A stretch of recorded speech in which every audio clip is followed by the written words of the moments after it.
에스라서 6장 13절 봉독해 드리겠습니다. 다리오 왕의 조서가 내림에 유브라데 강 건너편 총독 다뜨네와 스달보스네와 그들의 동관들이 신속히 준행하니라. 유다 사람의 장로들이 선자 학개와 이도의 손자 스가랴의 권면을 따랐으므로 성전 건축하는 일이 형통한지라. 이스라엘 하나님의 명령과 바사왕 고레스와 다리오와 아닥사스다의 조서를 따라 성전을 건축하며 일을 끝내되 다리오 왕 제6년 아달월 3일에 성전 일을 끝내니라. 아멘. 드디어 성전 공사하는 일이 끝났습니다. 이 성전이 지어지기까지 얼마나 많은 일들이 있었는가를 한 문장 속에 담아 놓으셨는데, 이렇게 얘기를 하네요. 유다 사람의 장로들이 선자 학개와 이도의 손자 스가랴의 권면을 따랐다. 자, 일단 학개와 스가랴라고 하는 선지자, 이들을 통해서 하나님이 재촉을 하셨죠. 사실 이들이 재촉하기 전까지는 스룹바벨과 예수아가 성전 지대를 놓고 성전을 지으려고 했는데, 그만 그 서편 총독들의 고소와 회방에 따라서 공사가 중단됐었죠. 그래서 바사왕 고레스의 지시를 받아서 공사가 시작됐는데 다리오 때에 그 일이 멈추었습니다. 그리고 나서 아닥사스다 때에 다시 도와주라고 하는 그 칙령이 다시 또 내렸죠. 그래서 결국은 공사가 마쳐질 수가 있었는데, 그러느라고 한 20년이 걸렸습니다. 아마 곧바로 지었으면 몇 년 내에 다 끝냈을 겁니다. 어쨌든 좀 일이 지연은 됐지만 그 지연되는 과정에서 바사왕 고레스, 다리오, 아닥사스다, 이러한 여러 왕들이 거쳐갔습니다. 이게 어느 한 사람의 일로 되어진 일이 아니다, 이런 뜻이죠. 그리고 어떤 사람이 방해한다고 해서 일이 안 되는 게 아니다, 이런 모습도 또 보여주고 있습니다. 결국 하나님께서는 당신의 일을 당신이 정한 때에 당신의 사람들을 동원해서 역사를 진행해 가십니다. 그 일에 선하게 쓰임받는 사람이 있고 또 회방꾼처럼 악하게 쓰임받는 사람도 있습니다. 물론 선한 사람만 하나님의 영광을 나타내는 것이 아니라 악한 자도 하나님의 영광을 나타내는 일에 쓰임은 받습니다. 원래 스포츠 경기에서도요, 사람들에게 엄청난 감동을 주는 경기가 있습니다. 그런 경기는 정말 어려운 대적을 만나가지고 정말 아슬아슬한 그런 경기 끝에 승리를 거두면 거기서 온 국민들이 환호를 올립니다. 만약에 그렇지 않고요, 상대팀이 아주 약한 팀이라고 예상을 해봅시다. 약한 팀하고 싸우면요, 그 싸우는 내내 재미가 별로 없어요. 원래 우리는 잘하고 저쪽은 원래 못하는 팀이다 라고 생각하니까 별로 흥이 안 나요. 골을 넣어도 그렇게 대단히 우리가 잘했다, 이런 생각이 안 듭니다. 워낙 저쪽이 못하니까. 그래서 이긴 거지 우리가 그럼 당연히 이기지, 그러면 그거 하나도 못 이기겠어? 마치 이기는 것이 당연한 것처럼 그렇게 생각하니까 감동이 무슨 있겠습니까? 원래 무슨 일이든지요, 당연하다고 생각하는 것은 감동 없습니다. 그런데 상대가 굉장히 강한 팀입니다. 그래서 평소 실력 같으면 우리가 이길 수가 없습니다. 하지만 그런 팀을 우리가 이겼으면 하는 바람 때문에 응원을 합니다. 적극적으로 응원을 하지요. 그리고 또 혹시라도 오늘 이길지도 몰라라고 하는 그 기대감 때문에 아주 긴장을 하고 그 경기를 보게 되어집니다. 그런데 예상외로 우리가 잘하고 있다. 물론 또 중간에 고전도 많이 한다. 고전을 해서 곧 질 것 같기도 하다. 아슬아슬합니다. 질 것 같은데 그래도 힘을 내서 마침내 기어코 우리가 이기고야 맙니다. 거기서 엄청난 감동과 희열이 생기는 겁니다. 예, 상대가 강한 자가 결국은 우리의 승리를 더 빛나게 만드는 겁니다. 다시 말하면 하나님의 일에 대적하는 자가 강하면 강할수록 하나님의 영광은 더 크게 드러나는 법입니다. 그래서 우리 하나님 로마서에 보면 바로도 악한 날에 쓰려고 하나님이 그를 키우셨다고 하잖아요. 그리고 그 바로의 대적을 통해서 하나님의 이름이 온 천하에 선포되었다라고 이야기를 합니다. 결국 하나님의 영광을 위해서 하나님이 바로를 키우신 겁니다. 그래서 악한 자도 악한 날에 쓰려고 하나님이 다 키우신다고 그랬어요. 예, 강한 상대를 하나님이 이겨내야 결국은 하나님의 영광이 더 크게 드러나는 겁니다. 어찌 보면 이 성전이 지어지는 것도 순탄하게만 지어지면 뭐 당연하지 뭐 이렇게 생각하지 않겠어요? 아니 고레스가 그렇게 또 도와주라고 했으니까 이건 다 고레스 덕분이야 이렇게 생각하지 않겠어요? 고레스가 지으라고 해서 잘 지어지면요 그 모든 영광은 고레스에게 돌아갑니다. 그런데 우리 하나님께서 사람에게 영광을 돌리는 것을 하나님 기뻐하지 않습니다. 그래도 안 되고요. 우리는 하나님의 백성이지 고레스의 백성이 아닙니다. 당연히 하나님의 역사가 깨달아져야 되고 하나님께 영광을 돌려야 마땅합니다. 그래서 하나님께서는 고레스를 통해서 칙령을 내렸지만 다리오에 의해서 중단이 되게 만드시고 그리고 아닥사스다를 통해서 다시금 하나님의 말씀이 깨달아지게 만들고 생각나게 만들고 그래서 기어코 하나님의 뜻대로 이루어지도록 이렇게 역사하신 겁니다.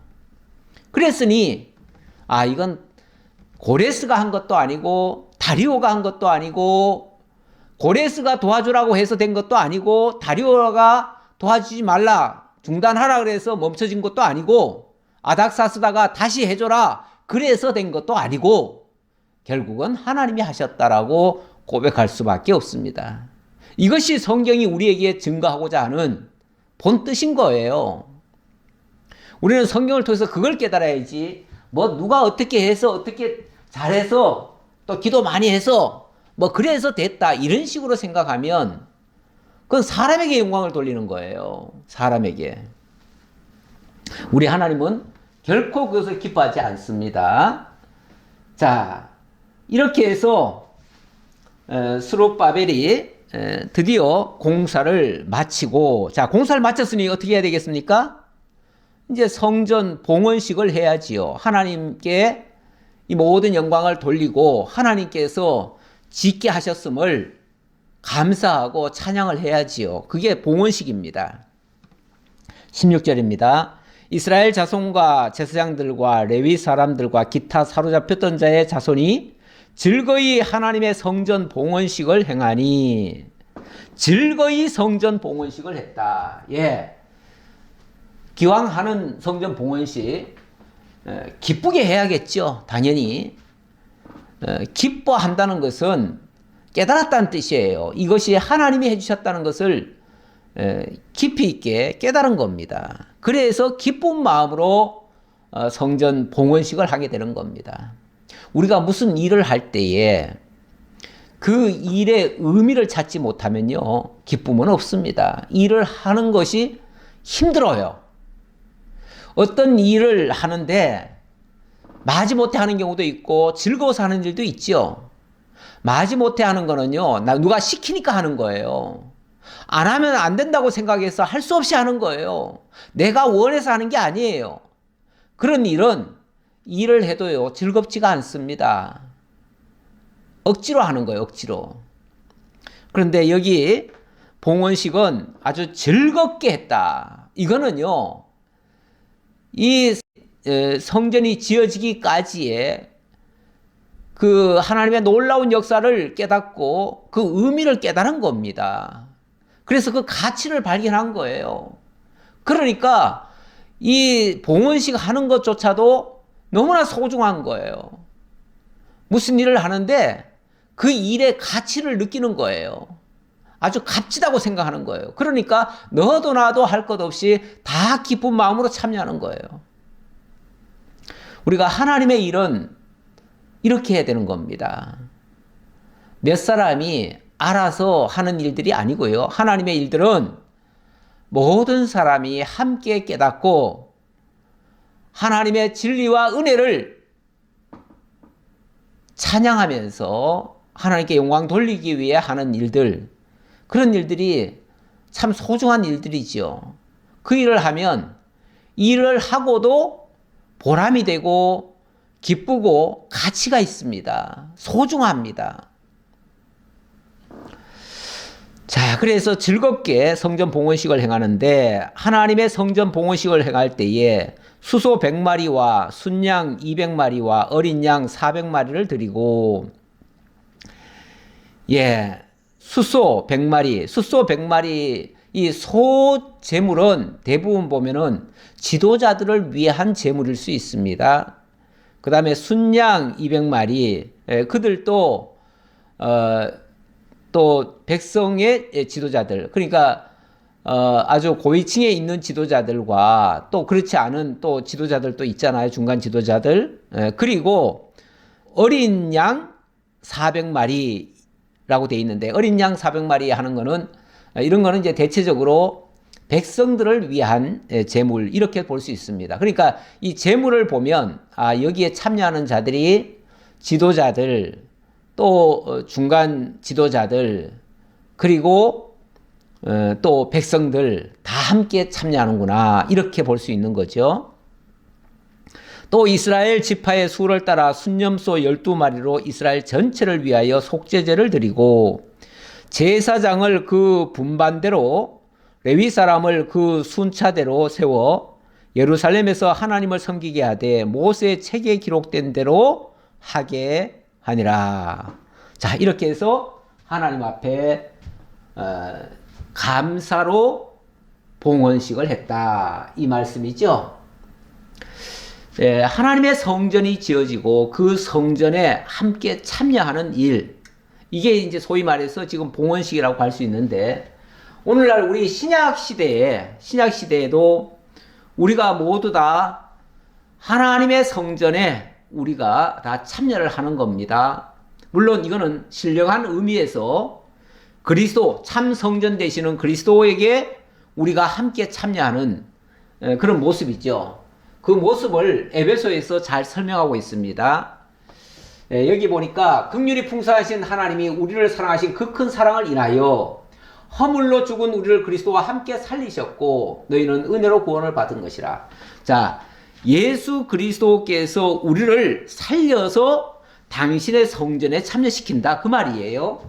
자, 그렇게 하기 위해서 또 함께 일으키사 그리스도 예수 안에서 함께 하늘에 앉히시니, 함께 하늘에 앉힌다는 말은 우리를 참 성전, 신령한 성전, 하나님의 성전, 구약의 성전은요, 이 보이는 성전 아닙니까? 그 보이는 성전은 어디까지나 모형과 그림자적인 성전이에요. 그건 참 성전이 아니에요. 그런데 우리가 함께 참여할 그 성전은 하늘에 있는 그 성전이에요. 그리스도 예수 안에서 함께 참여하는 성전이에요.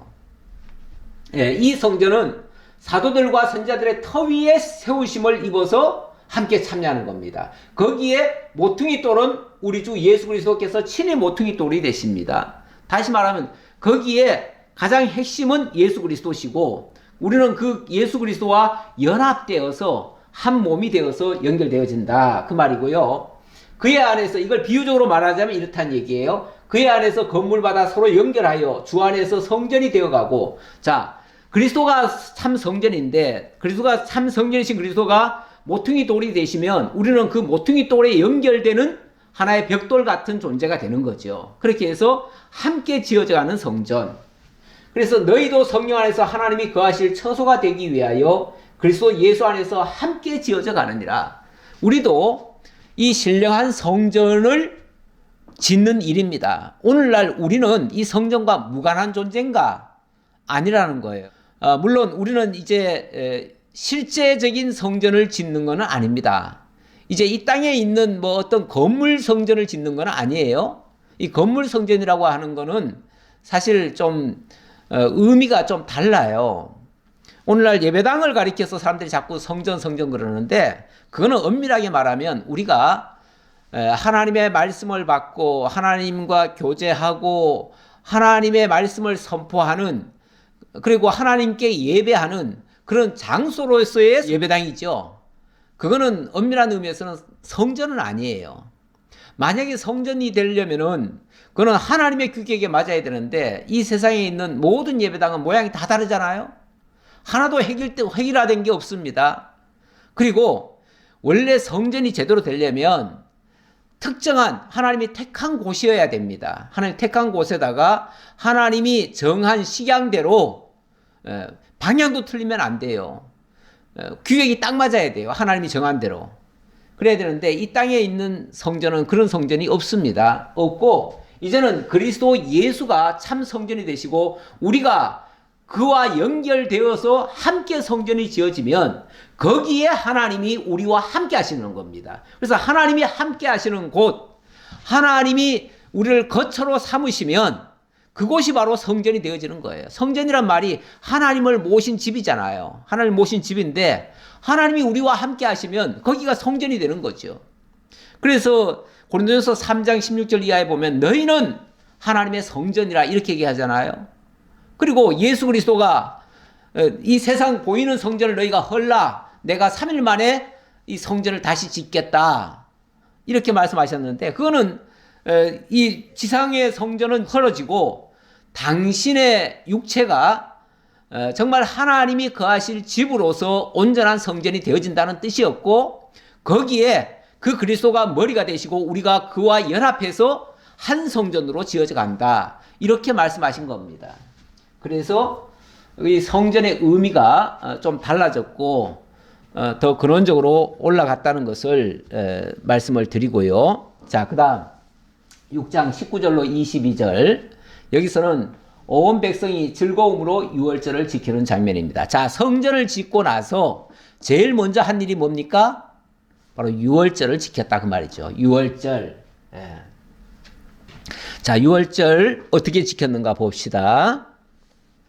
사로잡혔던 자의 자손이 첫째 달 14일에 유월절을 지키되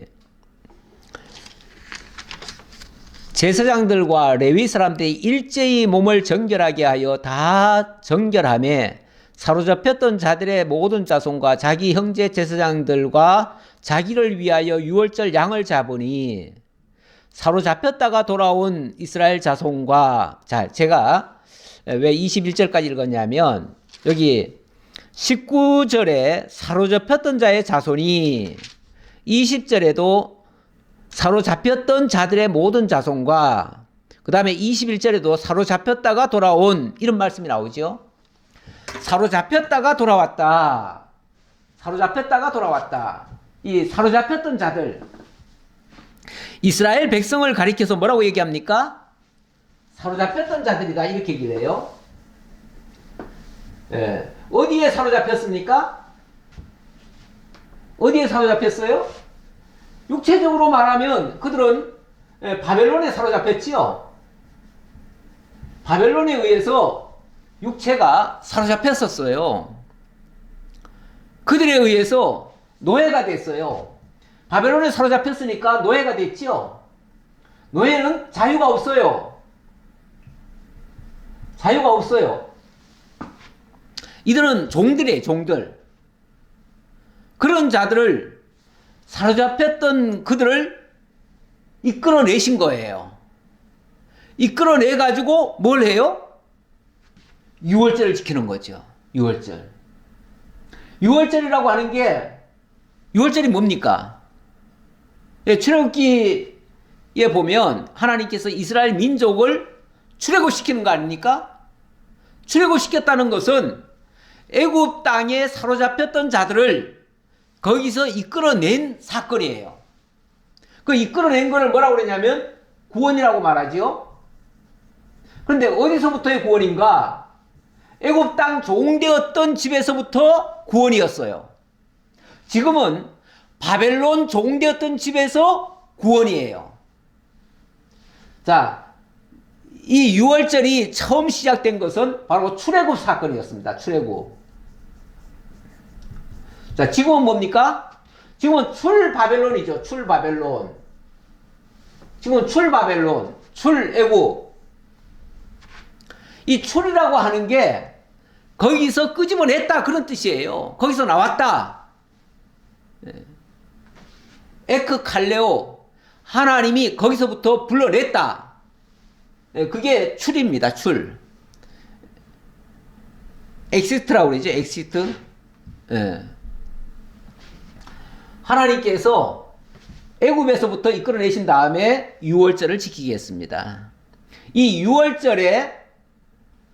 유월절이라고 하는 것이 어떻게 만들어졌냐면 이스라엘 민족을 이끌어내기 위해서 값을 치른 사건이에요.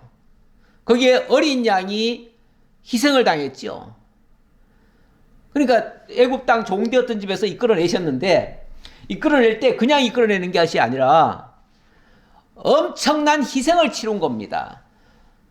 장자, 애굽의 장자를 하나님이 다 치시는 사건이 있었고요. 거기에 유월절 어린 양이 다 희생당하는 사건이 있었죠.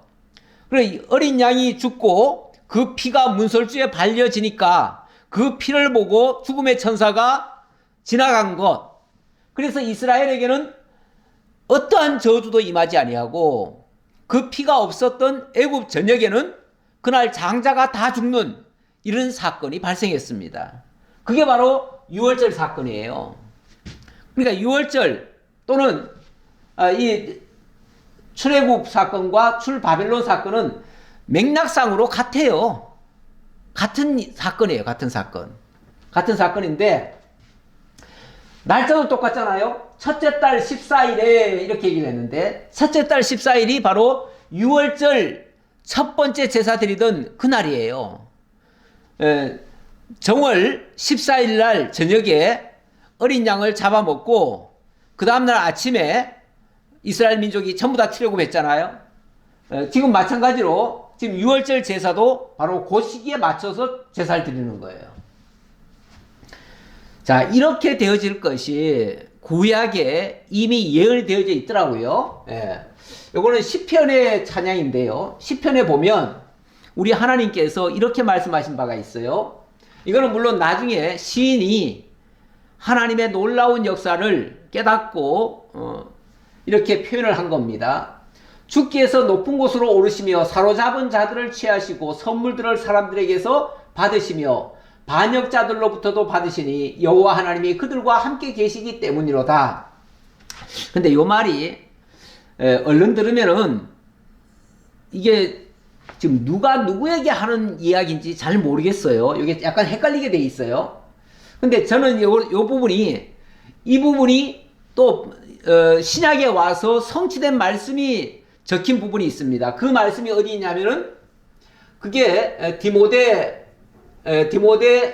전서 4장에 보면 하나님께서 그리스도께서 사로잡힌 자를 사로잡으시고 하늘에 오르시면서 선물을 주셨다 이런 말씀이 나와요.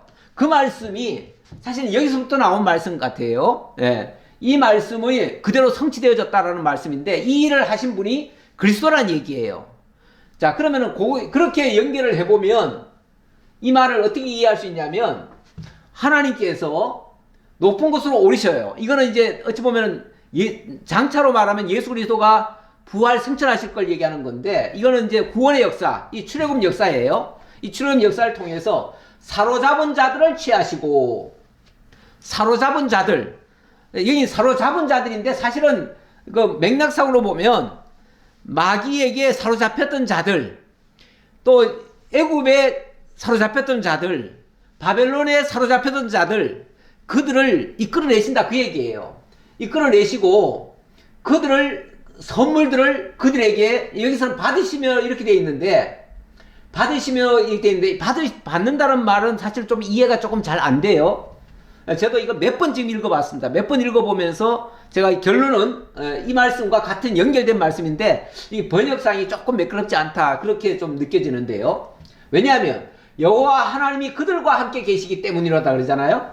하나님이 이들과 함께 하셨다고 말해요. 이들과 함께 하시니까 사로잡혔던 자들을 하나님이 건져내시고 그들에게 하나님이 선물 주신 거예요. 무슨 선물이에요?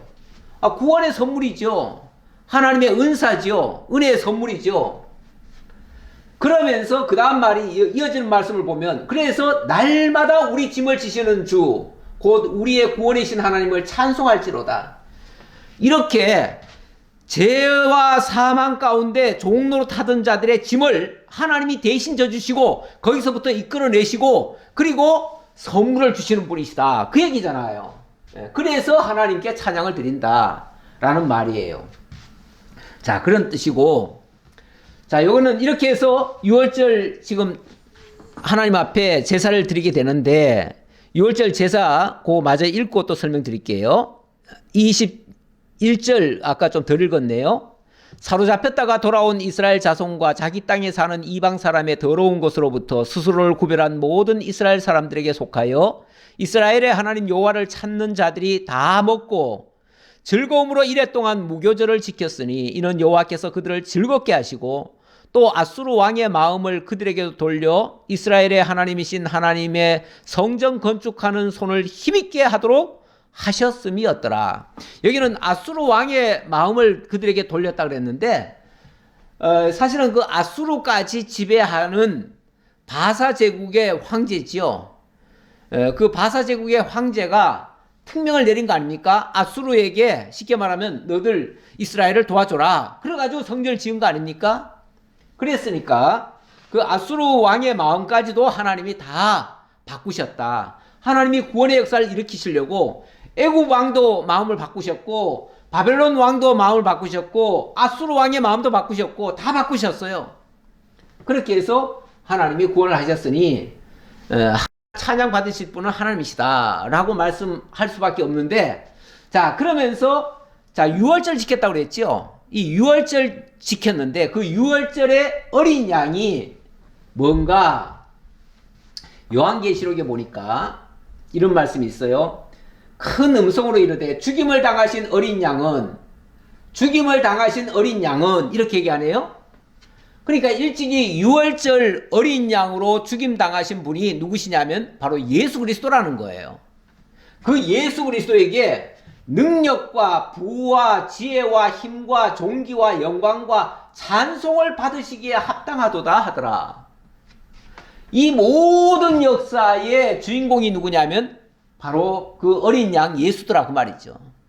이 어린 양 예수가 이 모든 구원의 역사를 일으키기 위하여 당신이 친히 죽으시고 다시 부활하시는 이 역사를 펼치신 겁니다. 그랬으니까 거기서 나타나는 것이 뭡니까?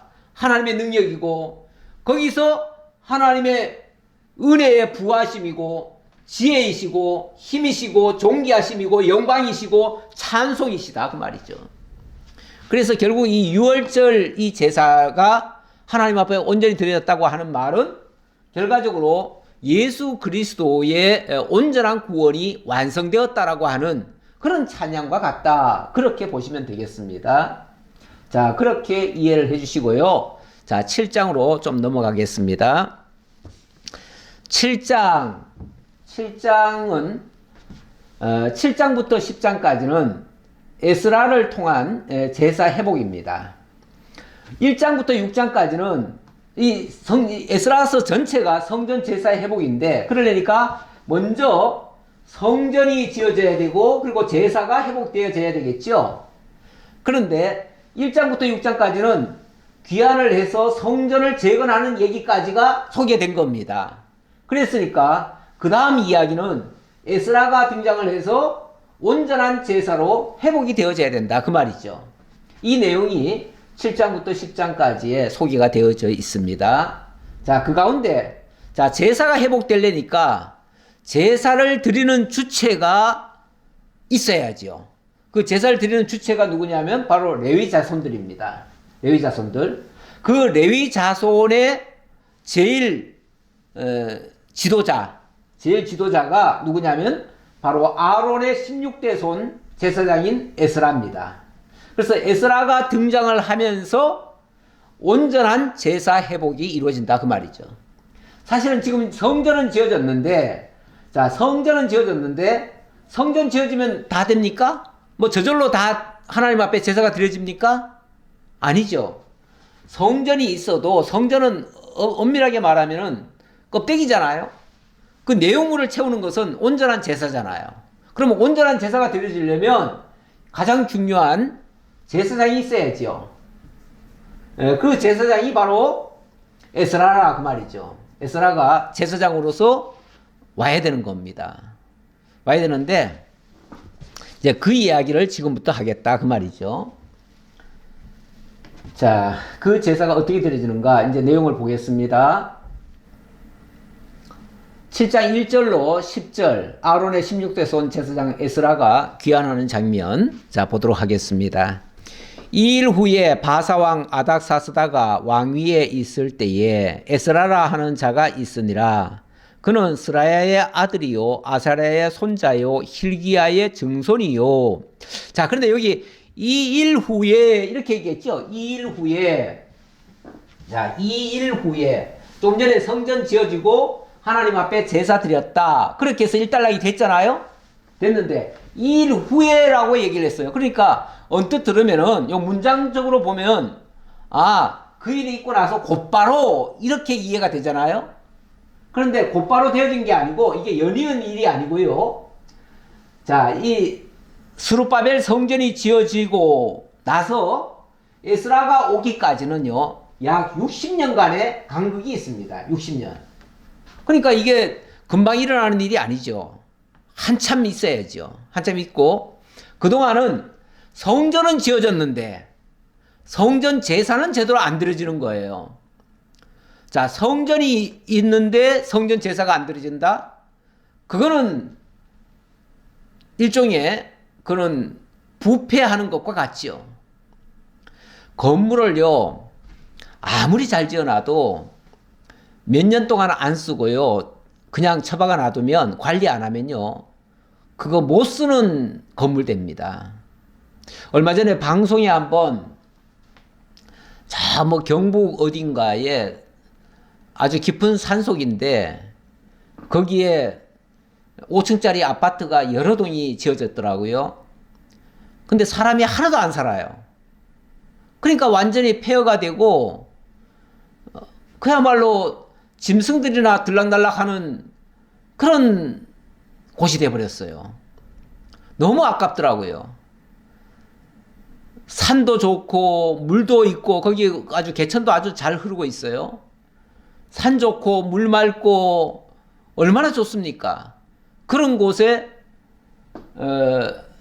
최소한 아마 한 500세대는 될 것 같아요. 제가 정확하게 세도는 모르겠는데 그 정도의 건물을 아주 예쁘게 잘 지었어요.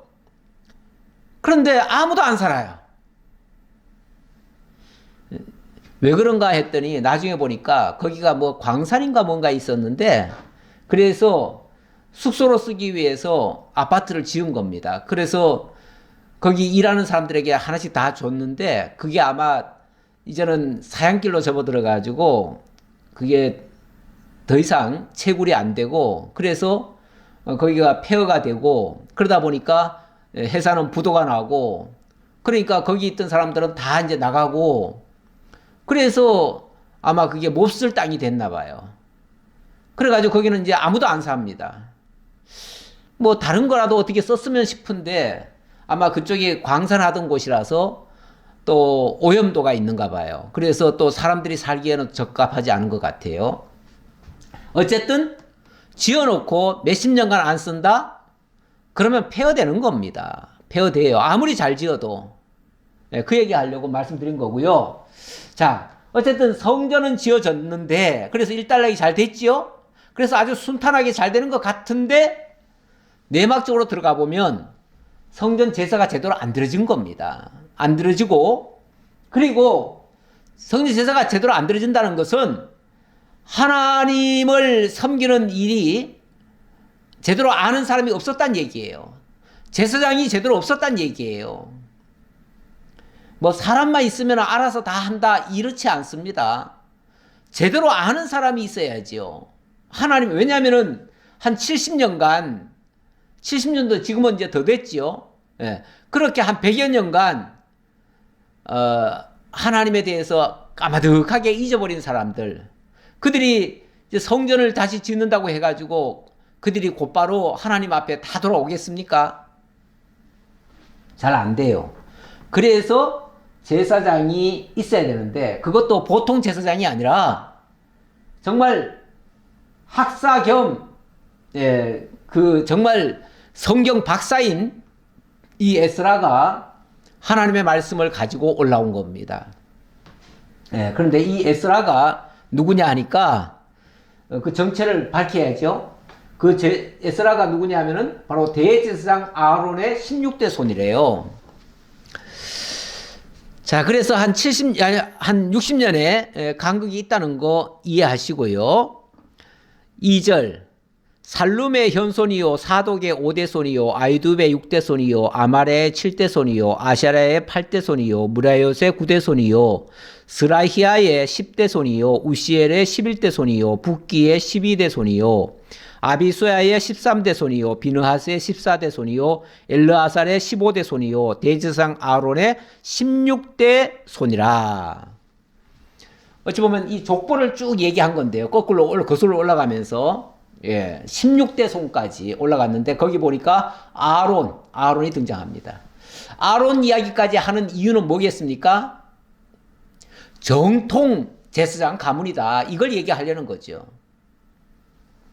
우리 하나님께서 온 세상이 다 부패하고 다 꺼져가고 다 잊혀지고 정말 하나님을 다 떠난 것 같아도 그래도 하나님께서는 당신의 영광을 위하여 당신이 필요한 일꾼을 보호해 주십니다. 이게 그 사례예요. 엘리야 시대 때 그때 너무 극심한 환란이 있었습니다. 특히 하나님 여호와를 섬기는 자들을 아합 왕이 막 완전히 씨를 말려버렸어요. 모든 선자들, 제사장들 닥치는 대로 다 죽여버렸어요. 그러니까 나중에는 이 엘리야가요, 절망감이 왔습니다. 이제 자신도 이제 도망다니는 신세 아닙니까? 아무리 돌아봐도 주변에 하나님을 온전히 섬기는 자는 아무도 안 보입니다. 이제 자기 혼자 남은 것 같습니다. 자기 혼자 남아가지고 정말 지켜내기가 너무 어렵습니다. 그래서 너무 힘들어가지고 굴 속에 숨어 있다가 하나님께 호소를 합니다. 하나님, 너무 힘들어요. 밖에 나가면 나 죽이려고 하고요. 전국에 수배령 다 내렸고요. 차라리 그들에게 시달리고 고통받느니 이쯤에서 하나님 저도 거두어 주십시오. 이제 하나님을 섬기는 사람은 나 하나밖에 안 남았는데 더 이상 살아서 뭐합니까? 나 혼자 살아서 뭐합니까? 어차피 내가 이제 잡히면 죽을 거고 더 이상 내가 무슨 일을 할 수 있겠습니까? 이렇게 정말 하나님 앞에 하소연을 했지요. 죽여달라고 그랬어요. 죽여달라고. 그랬을 때 하나님 뭐라고 그러냐면 걱정하지 마라. 아직까지 바알에게 무릎 꿇지 아니한 7,000명의 병사를 내가 남겨놨다. 이렇게 말씀하십니다. 엘리야가 생각했을 때는 자기 혼자 남았다고 생각했는데 하나님은 전국 곳곳에 7,000명의 정말 하나님의 사람들을 숨겨놨다는 겁니다. 보호하고 계시다는 겁니다. 지금은 시대가 악한 시대라서 자기를 드러낼 수가 없지만 하나님이 어느 때가 되면 한순간에 그들을 일으켜서 다시 역전의 역사를 이룰 것이니까 걱정하지 말고 좀 참고 기다려라, 그 말이죠. 그래서 엘리야가 다시 힘내서 간 거 아닙니까? 마찬가지입니다. 자, 일단 제가 요 당시의 이야기를 조금 더 곁들이면요, 조금 더 볼까요? 6절 보겠습니다. 이 에스라가 바벨론에서 올라왔으니 그는 이스라엘의 하나님 여호와께서 주신 모세 율법에 익숙한 학자로서 그는 하나님 여호와의 도우심을 입음으로 왕에게 구하는 것은 다 받는 자이더니, 사실 이스라엘의 환경이 좋지 않잖아요. 아직까지 여전히 바사 제국의 속국이고요.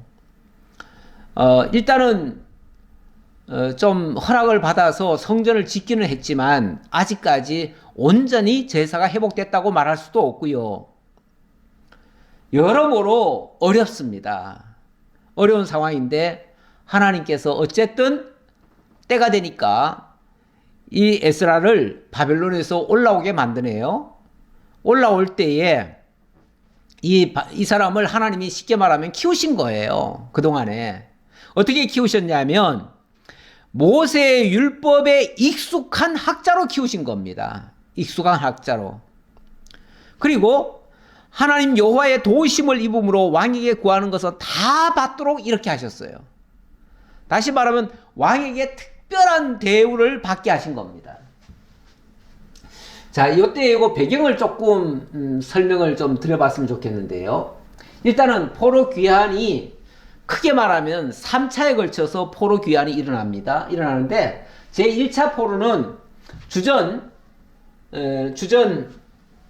536년에 세스바살의 인소라에 성전 지대가 놓이죠. 거기서 제일 활약을 많이 한 사람은 스룹바벨과 여수아입니다. 그래서 이 스룹바벨이 지은 성전을 스룹바벨 성전이라고까지 해요.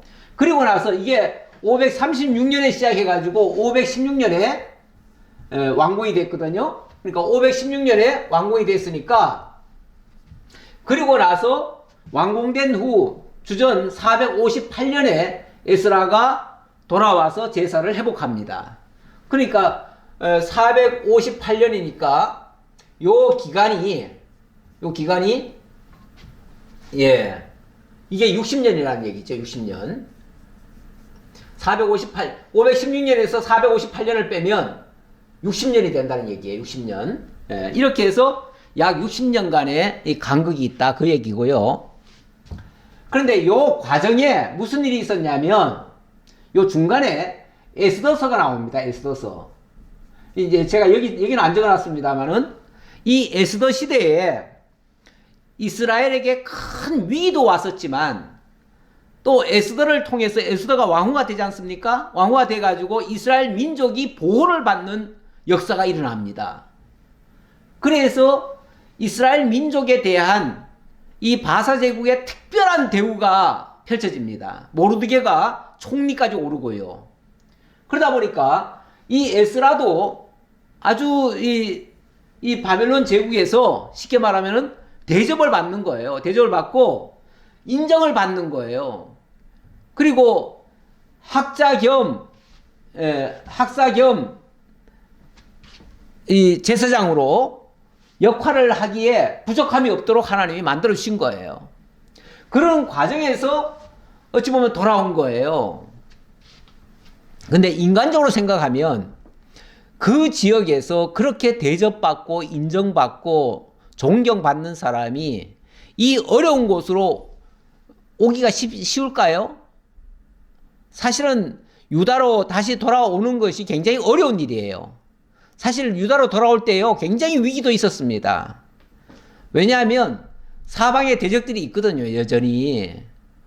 그런데 나중에 보면요, 바사 제국에서 너 돌아갈 때 우리가 군병들을 붙여주마 했더니 이 에스라가 뭐라고 그러냐면 저희들은 군병 필요 없습니다. 우리는 하나님 의지하면서 가겠습니다. 이렇게 얘기를 합니다. 그래가지고 군병들의 도움도 안 받고 무려 넉 달을 걸어서 여기까지 옵니다. 그러니까 얼마나 힘들게 오겠어요. 하지만 이것이 하나님의 성전을 회복하고 제사를 회복하는 일에 꼭 필요하기 때문에 그렇게 힘들게 올라오는 겁니다. 왕에게 구하는 것은 다 받는 자인데 쉽게 말하면 그런 거 요구를 안 했다 그 말이에요. 자, 그렇게 해서 458년에 제사를 회복하고요. 그 다음에 이제 3차 기한은 주전 444년, 이때로부터 한 100년 후에 느헤미야가 올라와서 그때 성곽을 재건합니다. 그러니까 이 성곽까지 재건될 때까지는 굉장히 오랫동안 방랑 생활을 하는 겁니다. 제가 뭐 이 얘기는 몇 차례 얘기했지요. 그래서 정치적 포로 생활을 한 기간은 70년인데 주전 606년부터 536년까지, 그리고 종교적 포로 생활을 한 거는 주전 586년에 성전이 흘려지고 516년에 성전이 재건이 됐으니까요. 종교적인 포로 생활이라고도 말씀드릴 수 있어요. 그것도 약 70년간이었다. 그런 기간이 있었다라는 얘기고요. 자, 7절 보겠습니다. 아닥사스다 왕 제7년에 이스라엘 자손과 제사장들과 레위 사람들과 노래하는 자들과 문지기들과 느디님 사람들 중에 몇 사람이 예루살렘으로 올라갈 때에 이 에스라가 올라왔으니 왕의 제7년 다섯째 달이라. 그때 올라올 때 이 에스라가 올라오는데 에스라 혼자 오는 게 아니라 그때 여러 레위 사람들도 같이 올라왔다 그 말이죠. 그러니까 성전 제사에 필요한 일꾼들이 올라온 겁니다.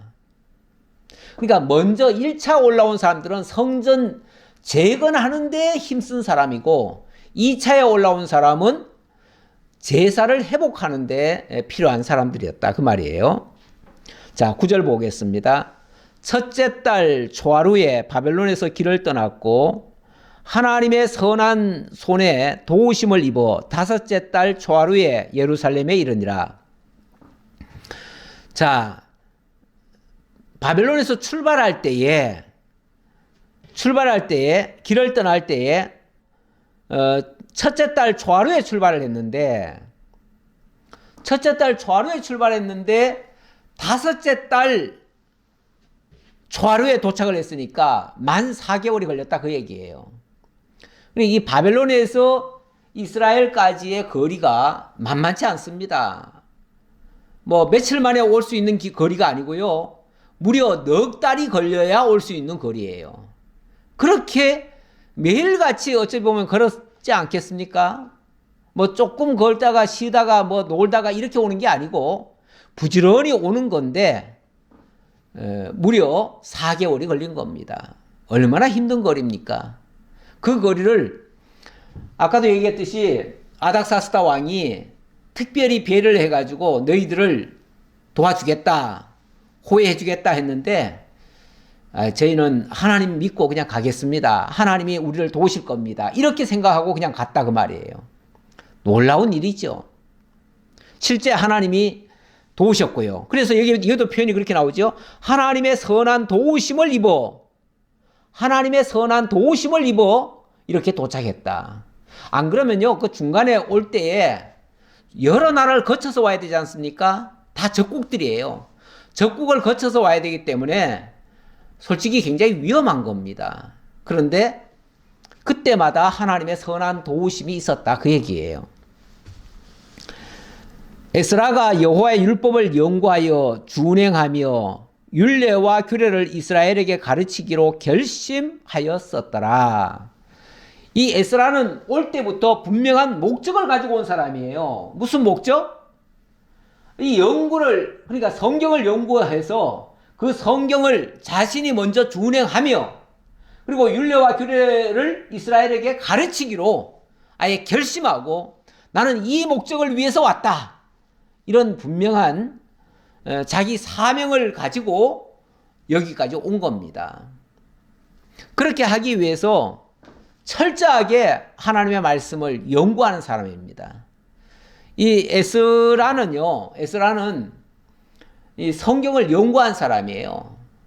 그리고 이 성경 모세 오경을 가지고 굉장히 자세히 여기 율법을 연구했다 그러잖아요. 이 모세 오경을 어찌 보면 그 당시까지는 모세 오경이라고 하는 것도 성경이 한 권, 오늘날처럼 이렇게 한 권으로 모여져 있는 게 아니고 여기저기 다 흩어져 있어요.